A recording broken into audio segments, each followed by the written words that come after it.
Welcome to the Genius Factory. Enjoy the video. In this video, I will explain how to play Spider-Man on Marvel Rivals. First, navigate to the Heroes tab from the main menu. Here, you can see your full roster and identify any characters that are currently locked.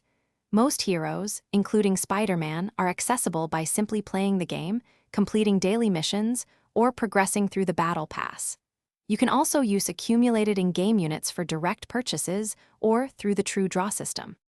Spider-Man is a tremendously strong duelist hero, known for his exceptional agility and high mobility.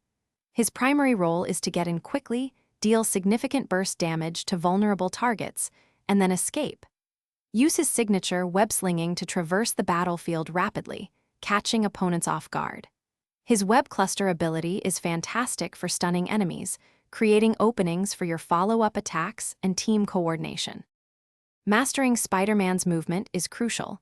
Practice web-slinging to maintain momentum and position yourself advantageously. A core combo involves hitting an enemy with a web cluster, which automatically targets them for your get-over-here ability, pulling you towards them. Follow this immediately with his amazing combo uppercut for massive damage, especially if the enemy is still tagged. This sequence allows for quick eliminations. As Spider-Man, focus on flanking and targeting squishy enemy heroes like healers or damage dealers who are out of position. His ultimate ability launches multiple web clusters, stunning enemies in an area and granting him 250 points of temporary health as armor. This is excellent for initiating or escaping. Remember, while he has low health, his evasiveness and team-up abilities make him a nuisance to deal with when played strategically. Thanks for watching. If you found this helpful, don't forget to like and subscribe.